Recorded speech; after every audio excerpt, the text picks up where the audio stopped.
तो अभी तक आपने इस वाले चैनल को सब्सक्राइब नहीं किया है तो सब्सक्राइब वाला बटन दबा के चैनल को सब्सक्राइब जरूर से कर लें। बेल आइकन को ऑल पे क्लिक कर लो ताकि हमारे चैनल पर जब भी कोई नया वीडियो आए आप तक सबसे पहले पहुंचे, आप उस वीडियो को सबसे पहले देख पाएं।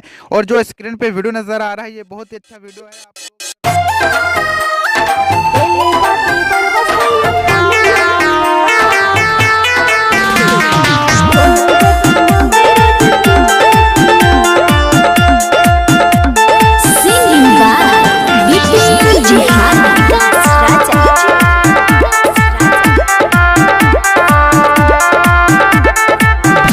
बतावतनी घर के बतिया हमरा दिन कैसे के काटेलू रतिया एले बादे बरवसैया फोने नोकिया बोलते पे मंगई रोज चुमाए पिया एले बादे बरवसैया फोने नोकिया बोलते पे मंगई रोज चुमाए पिया।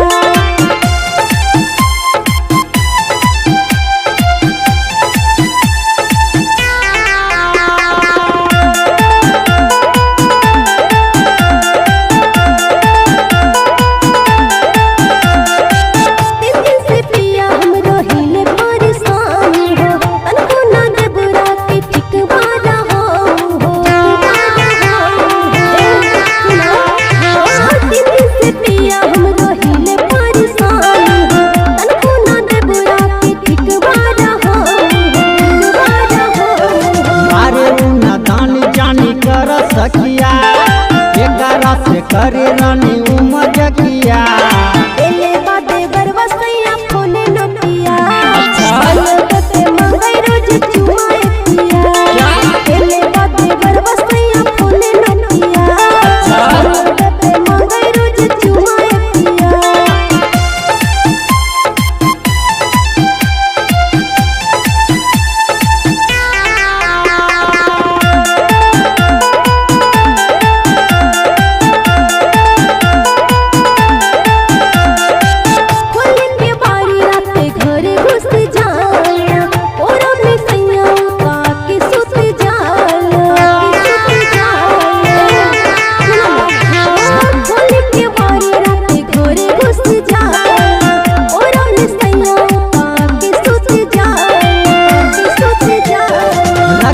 संभाले रानी तू जतिया करी हन्ना कोनो के रूप गलतिया एले बादे बरवसैया फोने नोकिया बोलते पे मंगई रोज चुमाए पिया एले बादे बरवसैया फोने नोकिया बोलते पे मंगई रोज चुमाए पिया।